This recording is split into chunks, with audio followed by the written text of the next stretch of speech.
So do you ever have that kind of feeling where you're just kind of scoffing at everybody around you and you're like, oh God, there's sheep all doing the same dumb shit.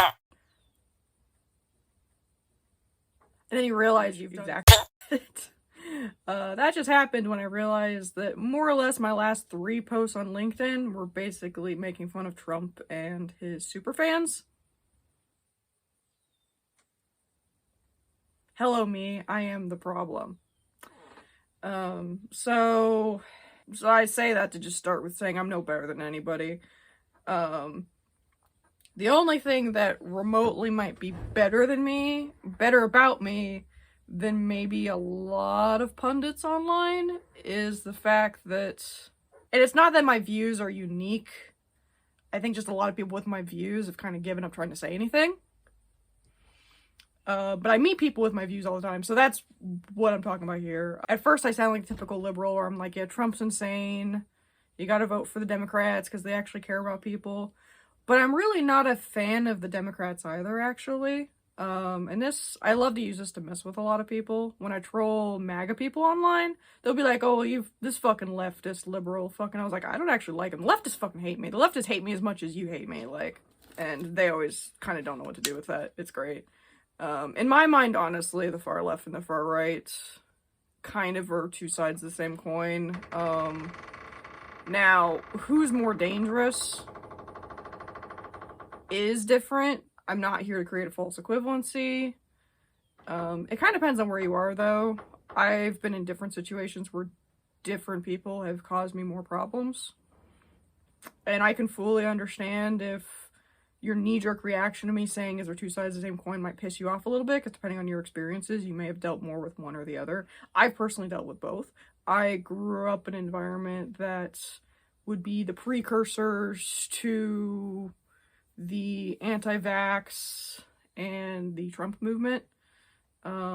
Like, through the grapevine, I learned that there were pieces of mail, and this is alleged, but I completely fucking believe it, based on my experiences in the school. Like, I went to a charter school that apparently they put stuff in each of the teachers and administration and staff's mailboxes saying you have to vote for Trump. Totally fucking believe it. Yeah, there's a reason we're kind of soured on charter schools. Ramble. Let's get back to the main point. So, I'm not crazy about either party. I'm definitely one of those, I'm not so much voting for a person so much as voting against somebody. But it's kind of sad too, because I totally am also, am I one of those undecided voters? Not really, but that's kind of bad, because you need a healthy populace of people that can look at both candidates and be like, okay, fuck all the politics, what pertains to me? And I think a lot of those people are just not voting, and that worries me. And it's not so much that there's a crazy person running for president. Every democracy, republic, whatever, has crazy people try to run for office, and sometimes they even win. I think when you get this much of the populace that just stops giving a fuck and just stops voting, that I think is really how we're seeing kind of, to me, that's kind of sort of the down spiral fall of an empire. That's really the sign. Will it fix itself for the next few years? I don't know. I'm kind of like a lot of millennials, where I'm kind of bracing for if it doesn't. Because for me, they keep talking about there being a recession. Recession's already here for me. They keep telling us, oh, the job market's getting better, when they've been saying that for the last fucking year and a half. I'm one of those millennials. And I think that's most millennials, except millennials that either just came from money or just lucked out and happened to get a really good job. Not dissing them and their hard work, but they've been lucky. Like, you can work hard, but also just be lucky. So, as far as what my views purely are, I'm actually fairly libertarian, and I fully acknowledge that that's not the only one right way to be. I just grew up around conservative authoritarianism and then went to college at Ohio Wesleyan and saw kind of liberal or leftist authoritarianism, and I was like, you both suck. And so I like to call myself kind of a non-committal left-leaning libertarian, which besides just absolutely fucking with everybody, based on kind of the American idea of classic liberalism, it also, I think, just kind of perfectly describes kind of the messiness of, I think, what a grown adult's political view should be. And again, I'm not saying you have to be libertarian like me. The reality of it is I think most reasonable people can agree you need some regulation. We just disagree on how much. I would hope that's kind of government politics 101. Unfortunately, in this country, I don't know if it's the case anymore. And even people you'll see that claim to be very anti-government tend to always have, at least when you really talk to them, you find out like the one or two thing where they're like, no, that needs regulated. Like, I would argue the core of libertarianism, or at least classic liberalism, is the government has its purposes. Don't try to use it for those other purposes, because it has a hammer. It's going to try to treat everything like a nail. Some things are a nail. But the private market, or again, that's why I say left-leaning, the private market, unions, like, you can bitch about unions all you want, but I think unions actually are a very good solution to keeping the government small, because if you don't have unions, they have to do a lot of this stuff through the government, a lot of the stuff that unions would do through the government, and it takes way fucking longer than if workers just fucking unionized. So, it actually brings me some hope that you see both parties kind of trying to get into bed with unions. Who's more genuine kind of remains to be seen. I think there's actually some genuineness in both parties, because the Democrats obviously want to be seen as like the helpful goody two-shoes people, but a lot of the people that legitimately are still in unions tend to be like more blue-collar, who tend to align with Republicans. So that's interesting. Well, it'll be interesting to see how that shakes out. But I don't vote libertarian, never voted libertarian, because the current American Libertarian Party is a fucking joke.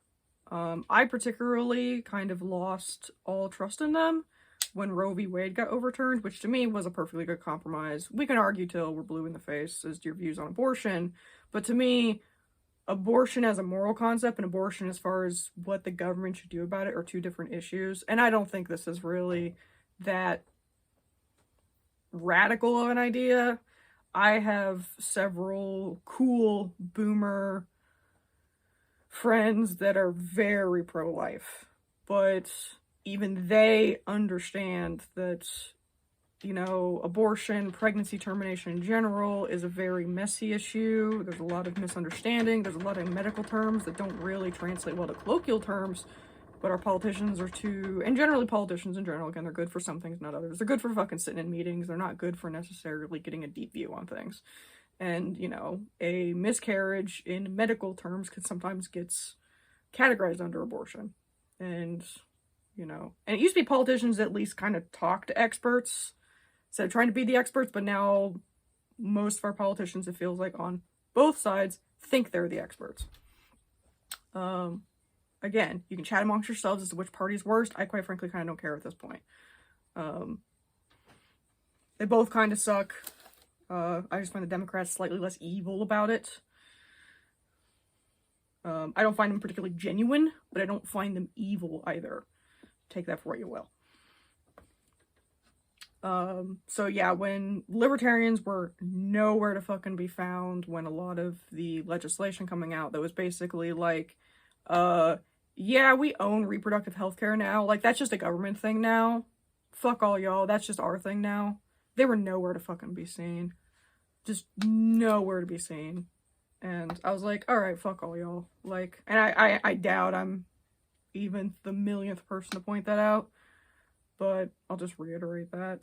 So if you're a libertarian and you're watching this, and you're quite frankly not kind of completely outraged, whatever your personal views on abortion are, if you're not completely outraged by that stuff, it's kind of hard to take you seriously. I would argue, you can call yourself whatever you want, but argue you're not a good libertarian. What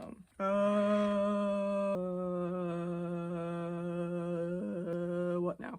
There's a lot of other issues too. Americans have a really bad habit of pitting things against each other that are not mutually exclusive, but we treat them like they are. Like we pit environmentalism and economics against each other. they both deal with the distribution of resources. I kind of hate we pitted them against each other because it makes it really hard to have a productive conversation.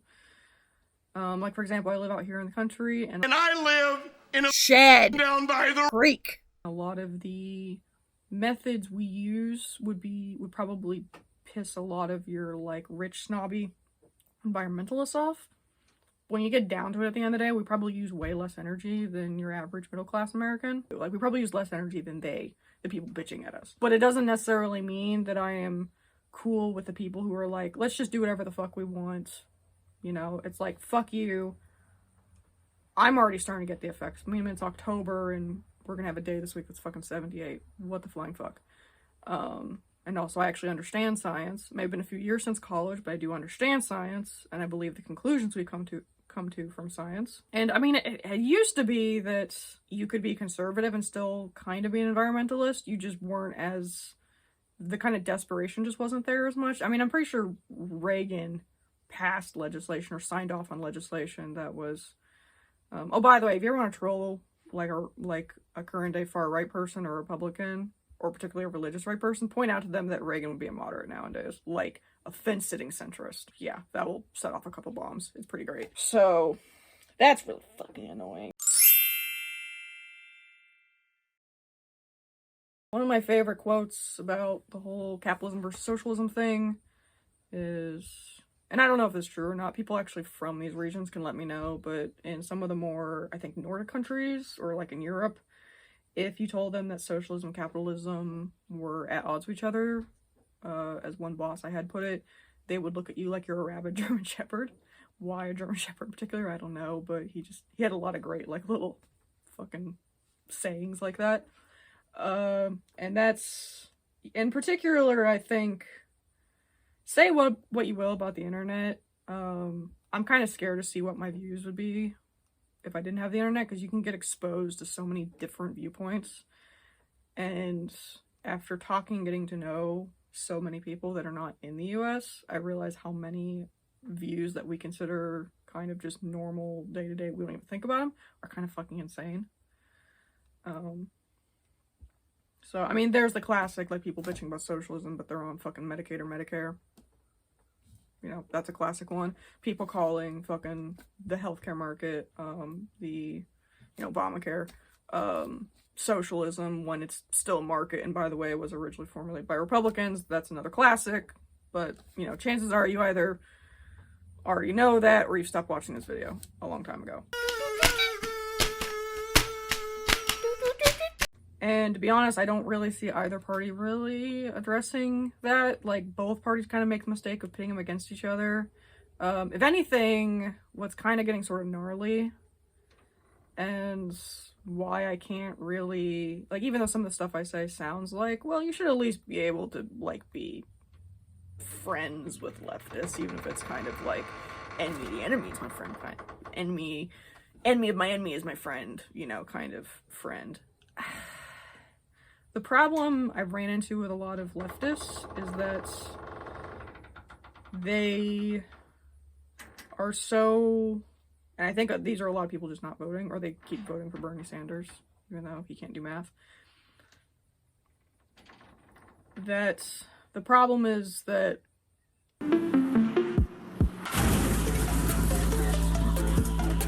the thought train has derailed. Oh yeah, a lot of leftists just absolutely love to shit on the current Democratic Party for basically being too conservative. Like, they have a lot of problems, but, like, really, are we doing the whole just assuming anyone who's moderate? And again, and I've had friends personally cancel me because I basically didn't give in to their dogmatic views. So when far right people or conservative people or try to tell me how much, you know, the political correctness or wokeness or whatever, you know, whatever they call it, you know, in a week. I went through fucking 4 years of it in college. You merely just had to read about it on the fucking internet. Unless you also learn about it in college, but, you know, a lot of times the people I'm arguing with, I can tell, haven't actually talked to too many of these people they're bitching about. I remember when Trump was kind of coming to power, and the whole MAGA thing was starting, and obviously they were frustrating. They were it was kind of scary that even some stuff even got as far as it did. But then I kind of looked around at the people I went to college with, and I was like, you're doing a lot of the same stuff. Jumping to conclusions, can't hold a fucking debate. Again, all these things are mutually exclusive. It's like,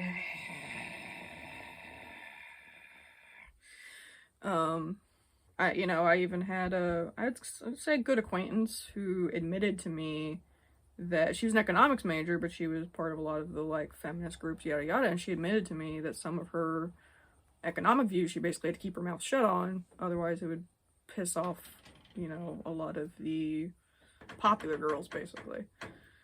And that's kind of why I want to make this video, is because I think there's so many people that are afraid to kind of give their views that don't fit cleanly into over here or here. They're kind of sort of interweaving into both. And I think we just need more of that content. We don't need as much fun as they are to do. And yes, I've been part of the problem. We don't need more stuff on how Trump's insane. Everyone knows he's insane. At this point, you hate that about him or you like that about him. Like, that's particularly why you like him. Or you're voting for him despite it. Like, at this point, you've pretty much more or less already made your decision. And he's been more or less doing the same shtick for, what, fucking 7, 8, whatever years now. The last time your opinion probably reasonably would have changed is either the January 6th stuff. I did hear a lot of people kind of getting sort of turned off on him on that. Or when the picture of a bunch of classified documents sitting in his fucking bathroom came out. If your views on him didn't sour then, there's nothing I'm going to be able to fucking say to you that's going to sour them now.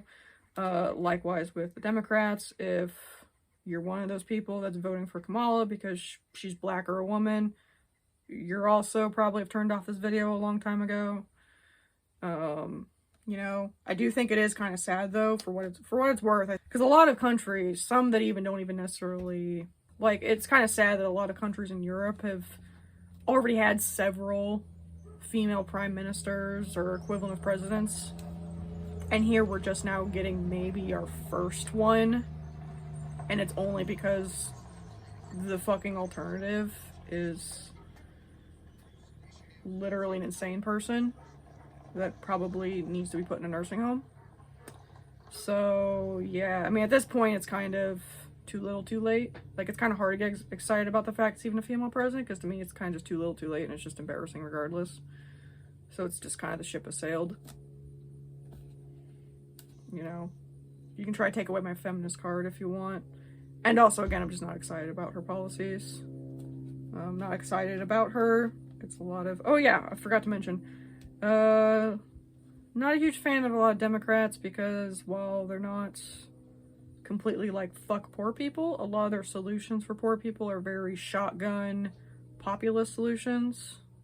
Like, for example, the whole student loan thing is a classic one, because it's like, okay, well, that's cool, you want to forgive them all.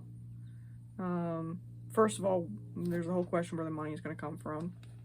And unfortunately, both parties have, particularly Trump, though, if you want to blame any one person, Trump's probably your biggest one, has pushed out all the, fiscal conservatives that would be the ones to kind of step back and say, okay, like, how the fuck are we going to pay for this? Or like your Mitt Romney or your Jeff Flake, they've been fucking pushed out by Trump. And to me, a lot of liberals have not done a good enough job of kind of defending, like, whatever you think about them. Again, enemy is my friend. I got really disappointed in a lot of my contemporaries not really sticking up for Mitt Romney and Jeff Flake when they really stuck it to Trump. That was kind of disappointing. To me, that was kind of when I really started to lose faith in our system. Because again, you always have the crazy people.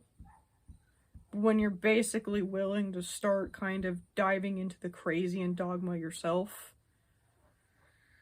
to try to fight that crazy, it just becomes harder and harder to take the whole system seriously. Yeah, and you can kind of just tell the exasperation. I mean, if you get nothing away from this video, the people that have probably finished this video are people that are probably like me. maybe not even the same political views, maybe not the same check marks put on different issues, but I hope you watch this video and you're kind of at least, like, people who are not clearly one or the other, one party or the other, can kind of watch this video and be like, yeah, maybe I will be a little more vocal. Or maybe I will at least go vote. Even if you fucking write in a candidate. At this point, I don't care. I'm so fucking sick of this shit. I'm at the point where I don't even care who you vote for. Even if you vote for Trump. Now, if you vote for him enthusiastically, I'm gonna still make fun of you. But if you're voting for him in a, like, both candidates suck, I just think he's gonna help me on this one thing. First of all, I'm not gonna pretend to agree on you. I don't think that's true. But I recognize that the people that are voting for Trump because they just don't think Kamala will help them nearly as much are very, but they understand. But those kinds of people I've found, I've met a lot of people like that though, where if you tell them Trump's an asshole, Trump's done illegal shit, Trump's fucked over, they're not gonna get angry. They're just like, yeah, you're right. You're completely right. I try not to just shit on those people. I try to see those people more or less as comrades. At least where we are right now. Maybe in a few years it will change, but hopefully in a few years we'll be back being able to have adult conversations and we will be able to be on opposite sides of the debate aisle as just reasonable adults debating issues, not mortal enemies, not basically having to be mortal enemies. Because at the end of the day, I don't want to have to treat everyone like they're an insane dogmatic person, because most people really are not, but unfortunately a lot of those people have started going silent. Partially because they're afraid of getting lumped in with one side or the other. And there's gonna be a lot of comments under this video, and they're not wrong. There's gonna be a lot of comments under this video that are like, I mean, I'm gonna get, you know, calling me a right-wing sellout, a left-wing sellout, fucking fence sitter, like, and it'll be like all of them. Because that's just the way the internet and the world we live in now. There's no point being afraid of it. What else is there to talk about? There's a lot more I could talk about, but at the same time, not really. Go vote. If you're not gonna vote in the federal, like, it's hard for me to respect someone that doesn't vote in the federal, unless you really are just like, I will be happy regardless of what candidate gets in. I mean, if that's really your view and you'll stand by it, okay, I guess. But if you're really like, no, the federal election's too much of a joke, then vote in your local and state. But if someone only votes in their local and state and not in the federal, that's okay. Because if you look at the voter turnout for all three of those, it goes down from federal. It should be the other way around, okay? Particularly with our system and how relatively decentralized it is. I want to see the kind of voting that the federal gets. I mean, if I had to switch them around and not just have everybody vote in all of them, but let's be real, that's not going to happen anytime soon. I would switch the federal for the local. I want more people turning out to local and state than federal, if I have to choose. So if you're not going to vote in federal, and you should, we please start giving a shit again about local and state, because to me that's kind of the biggest crime that's happened, and we're all a little guilty of it, whether you think you are or not, is we've let all this shit up here distract us from the local shit that really matters. I think that's one of the main ways we're going to get out of this system, especially if we get a president that decides to be, whoever it is, decides to be very fucking authoritarian. We want strong local and state governments to push back against that. But if we're not voting in those two, well, guess what? The crazy people, or people bought out by those people, authoritarian people up here, and shit's just going to start slowly falling apart. It might take a couple generations, because we do have a fairly sophisticated system, but, you know, Rome did fall eventually, and it didn't fall in a day, but it did fall. Like and subscribe, I guess.